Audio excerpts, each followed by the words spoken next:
말과 행동이라는 제목으로 하나님의 말씀 나누고 함께 기도하길 원합니다. 성도 여러분, 너무 좋은 아침입니다. 우리가 연말 특별 40일 기도회로 모이고 있는데요. 성도님들 어떤 기도 제목으로 하나님 앞에 나아가고 계십니까? 저는 금요기도회 때도 그렇고 기회가 닿을 때마다 한 가지 기도 제목을 계속 반복해서 나누고 있습니다. 이 남은 한 달 2022년 우리에게 맡겨주신 일들 끝까지 잘 열매 맺자라는 기도 제목입니다. 오늘 아침에도 다시 한번 축복해 드리기 원하는데요, 포기하지 마시고 우리에게 맡겨주신 사명들 끝까지 하나님 의지하여서 열매 맺어서 하나님께 영광 돌리시는 우리 서부교회 모든 성도님들 되시기를 예수님의 이름으로 축복합니다. 여러분, 오늘 아침에는 한 가지 기도 제목을 더 나누길 원합니다. 성도님들 한번 따라해 보시겠습니까?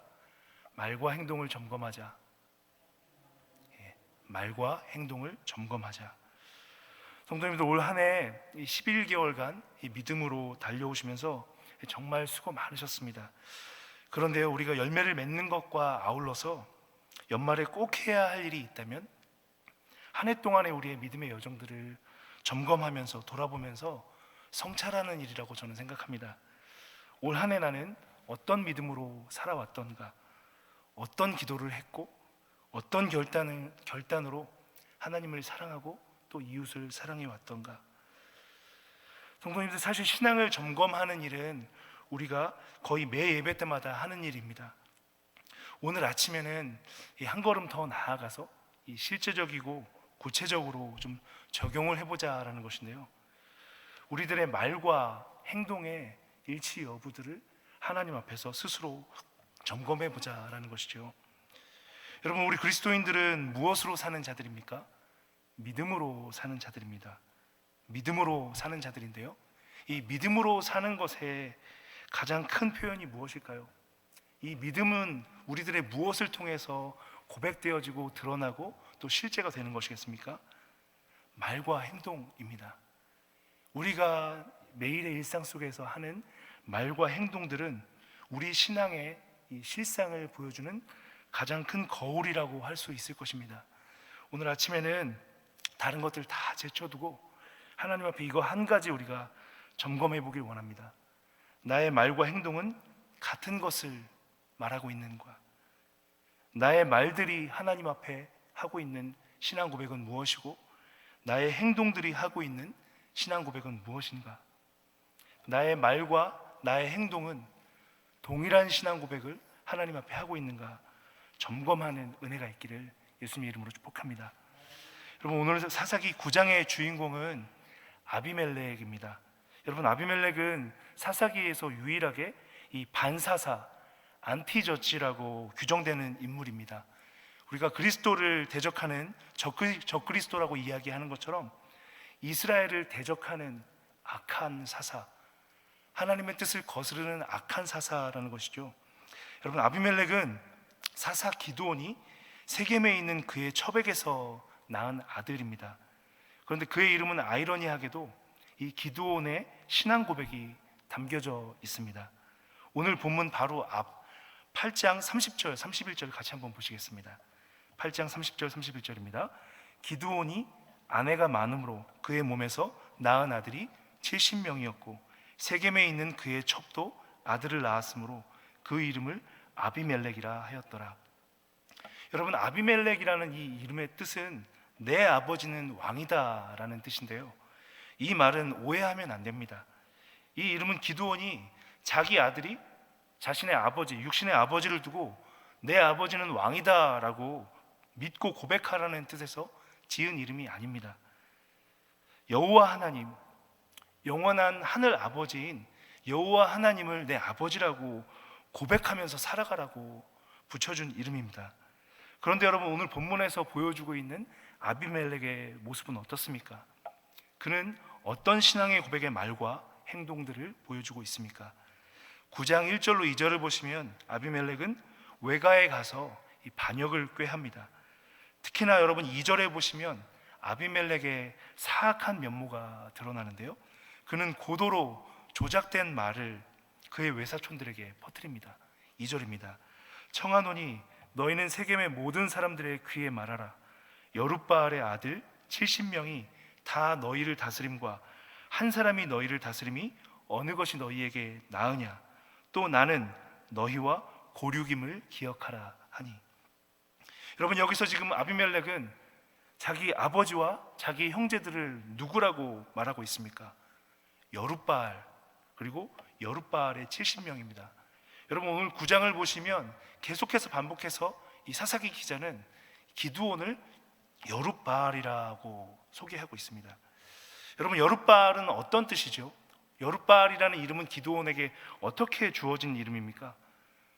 그의 아버지 기드온이 명예롭게 하나님의 말씀에 순종하여서 바알과 싸워서 얻은 아주 명예로운 이름입니다.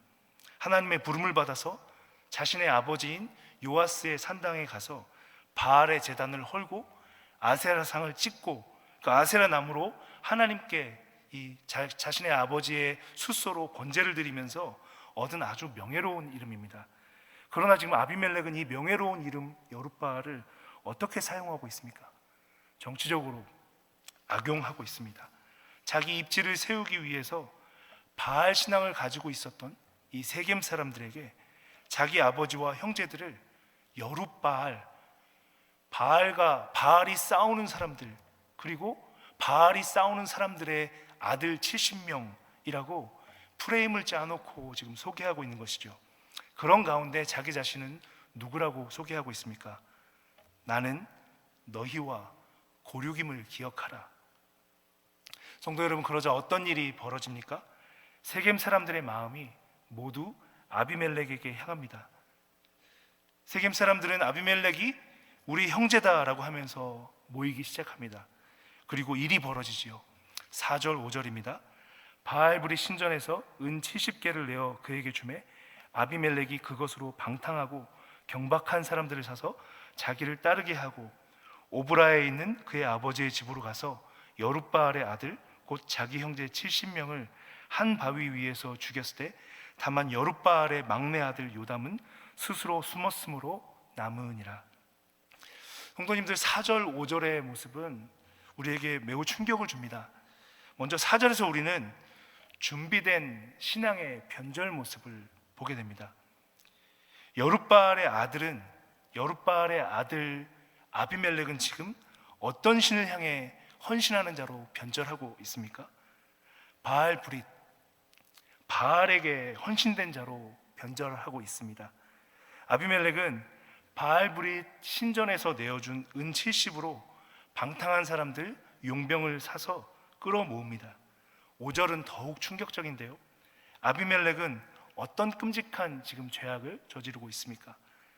오브라 자기 아버지의 집에 가서 형제 70명을 한 바위에서 모두 죽입니다.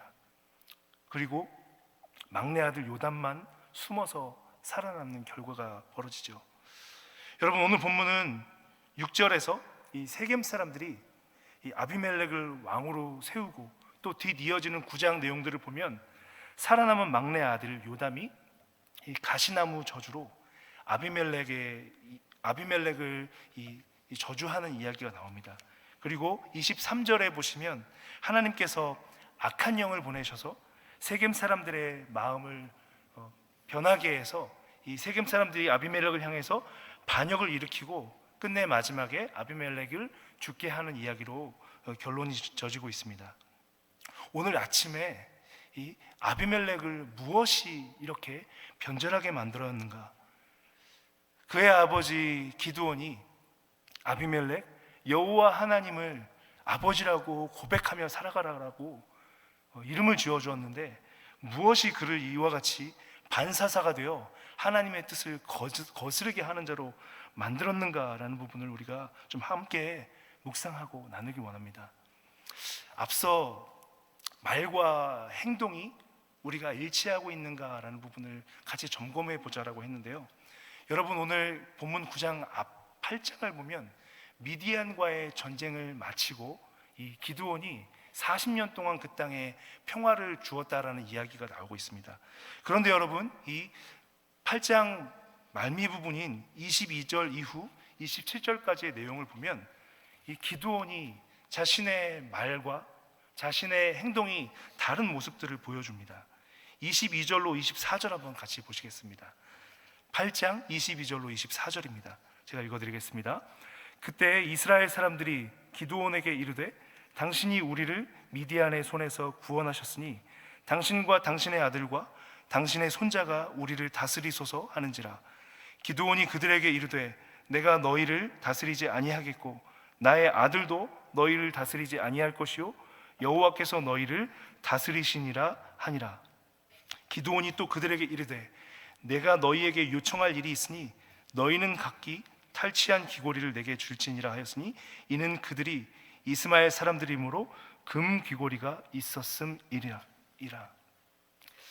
여러분, 기드온은 표면적으로 사람들 앞에 말로는 당신과 당신의 아들들이 우리를 다스려 주십시오라고 말을 하고 있지만 그의 중심 가운데에는 다른 마음들이, 여호와 하나님께서 기뻐하시지 않는 다른 마음들이 있는 것들을 본문은 이야기해주고 있습니다.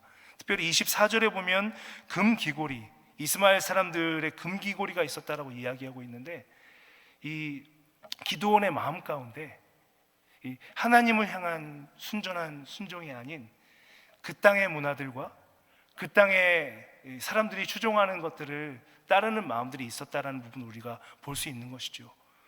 그 말에 달려져 있었던 초승달 표식도 빼앗고 해서 26절에 보면 기드온이 요청한 금이 무게가 1700세겔이었다라고 합니다. 그렇게 해서 어떤 결과가 이루어지죠? 그 모은 금을 가지고 기드온이 금 에봇을 하나 만드는데 금 에봇을 이스라엘 백성들이 은밀하게 음란하게 숭상하고 따르기 시작합니다. 그것이 기드온의 집과 그의 기드온에게 올무가 되었다라고 27절은 말씀하고 있습니다. 오늘 우리가 하나님 아버지 앞에 우리의 말과 행동들을 점검해 보며 내가 여호와 하나님을 믿습니다, 따릅니다, 여호와 하나님만을 나의 신으로 또 나의 구주로 나의 주님으로 모신다라고 말을 하고 있으면서도 내가 다른 어떤 것들도 의지하고 있는 것, 또 내가 다른 어떤 것들을 은밀하게 따르고 있는 부분들은 없는가, 내 행동은 어떻게 행하고 있는가라는 부분들을 우리가 점검해 봐야 한다라는 것이죠. 특별히 저는 오늘 성도님들께 한 가지를 부탁드리고 싶은 것이요, 내가 편하게 행할 수 있는 사람들 앞에 나는 어떻게 행하고 있는가라는 부분들을 좀 점검해 보자라고 말씀드리고 싶습니다. 하나님을 나의 주님으로 모시고 있고 예수 그리스도를 내 구주로 모시고 있기에 나는 예수 그리스도를 믿고 따르는, 예수 그리스도를 나의 왕으로 모시는 자로서 내 주변에 있는 사람들, 특별히 연약한 사람들, 내가 그저 편하게 막 해도 되는 그런 사람들에게 내가 어떠한 태도로 그들을 대하고 섬기고 돌보고 있는지를 좀 하나님 앞에 점검해 보자라고 좀 도전하고 싶습니다. 사랑하는 성도 여러분, 저는 올 한 해 저의 삶을 돌아볼 때 하나님 앞에서, 특별히 말씀을 전하는 목사로서 강단 앞에서의 저의 말들과 저의 일상, 저의 방 안에서의 모습들, 제가 사람들 앞에서의 모습들 가운데 일치하지 않는 모습들이 참 많구나. 특별히 내가 쉽게 그냥 대하고 내가 그냥 외면하고 그냥 흘려보내면 되는 사람들 앞에서의 나의 모습들을 점검해 보면서 하나님 앞에서, 강단 앞에서의 나의 모습과 사람들 앞에서의 나의 모습들이 참 다르다라는 부분들을 깨닫고 하나님 앞에 좀 은혜를 구하는 요즘 시간들을 보내고 있습니다. 사랑하는 성도 여러분, 우리 말과 행동, 하나님 아버지 앞에서의 우리의 신앙 고백과 우리 일상, 나의 하루의 일과 속에서의 나의 모습이 동일한 고백인지 아닌지를 점검해야 합니다. 연말을 맞이하여서 하나님 아버지 앞에 우리의 신앙을 점검할 때 나의 기도 제목들이 응답되고 응답되지 않는 것도 중요하지만 올 한 해 하나님 아버지 앞에 우리가 어떤 신앙 고백을 하고 살았고 그 신앙 고백대로 하나님 아버지 앞에서의 나의 모습과 낮은 사람들 앞에서의 나의 모습이 동일한가, 나의 자녀들 앞에서의 나의 모습이 동일한가, 나의 부모님 앞에서의 나의 모습이 동일한가, 점검해야 할 줄로 믿습니다. 하나님 아버지 우리 중심을 살피시기 때문이죠. 여러분, 사도 바울은 고린도 교회를 향하여 고린도 교회 9장을 보면 1절에서 이렇게 이야기하고 있습니다. 내가 자유인이 아니냐? 사도가 아니냐? 예수 우리 주를 보지 못하였느냐? 주 안에서 행한 나의 일이 너희가 아니냐? 자신을 향하여서 사도권을 계속해서 도전해오는 고린도 교회 성도들을 향하여서 사도 바울은 자신의 사도로서의 권위를 이야기하는데요, 모든 사람들에게 내가 자유로우나 모든 사람들에게 내가 스스로 종이 되기로 마음을 먹었다. 내가 복음을 위해 수고함으로 대가를 받을 수 있고 모든 것을 취할 수 있으나 그렇게 하지 않는다라고 이야기합니다.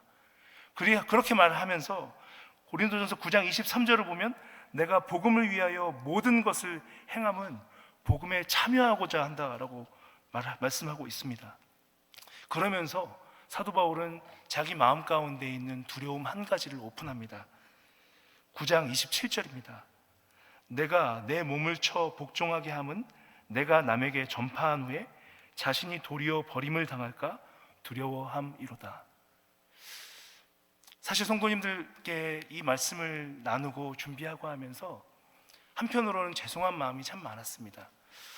특별히 고린도전서 9장 이 부분 말씀을 묵상하면서 사실 이 말씀은 성도님들보다도 말씀을 전하는 저와 같은 목회자들과 교육자들이 받아야 되는 부분인데 라는 생각들이 참 많아서 우리가 하나님 앞에 씨름해야 될 부분들을 성도님들께 돌리는 건 아닐까라는 마음의 부담감이 있었습니다. 그러나 성도 여러분, 함께 말씀을 맡아 증언함을 살아내야 하는 그리스도의 제자로서 여러분들의 삶을 한번 돌아보시길 권면드립니다. 교회에서 규정된 특정한 어떤 사역들을 통해서만, 특정한 어떤 사역과 일들을 통해서만 복음을 증언하고 참여하려고 하는 모습들이 내 안에는 없습니까? 그 일들을 통해서만 하나님 앞에 내 자신을 세우려고 하는 모습들은 없습니까? 어린이들 말로 퉁친다는 말이 있습니다. 퉁친다는 말 무엇인가요? 내가 대가를 지불해야 할 것이 10이 있는데 한두 가지 일들 내가 하고 싶은 것만 딱 하고 이걸로 퉁 그러면 10개를 빚졌는데 2개, 3개만 하고 10개가 다 한 걸로 되는 거, 이걸 퉁친다라고 하거든요. 이거를 조금 어려운 말로는 환원주의라고 합니다. 신앙 안에서 우리가 해야 되는 일들이, 교회 안에서 해야 되는 일들, 선교적인 어떤 특별한 하나님께서 정하신 자리에서 행하는 일들, 그것만이 아니죠. 우리 삶 속에서의 모든 일들 가운데에서 하나님 앞에서 우리가 행해야 될 일들이 있고 취해야 될 태도가 있습니다. 그것들을 우리가 행하지 않으면서 정해진 것들, 내가 규정한 것들만 하는 것은 하나님 앞에 옳은 태도가 아닙니다. 연말 하나님 앞에 점검하고 계수하시면서 하나님께서 내게 맡기시고 또 내게 특별히 나 개인적으로 복음에 참여하라고, 내게 회개하라고, 내게 돌이키라고 나에게 맡겨주신 나의 예배가 있는데 그 부분들은 다 뒤로 하고 규정된 일들만, 그 규정된 일들로만 하나님 앞에 내 자신을 세우려고 하는 내 이기적인 마음, 퉁치려는 마음, 환원하려고 하는 연약한 마음들은 없는지 점검하며 이 연말을 하나님 앞에 잘 점검하는 우리 모든 성도님들 되시기를 예수님의 이름으로 축복합니다. 기도하시겠습니다. 거룩하신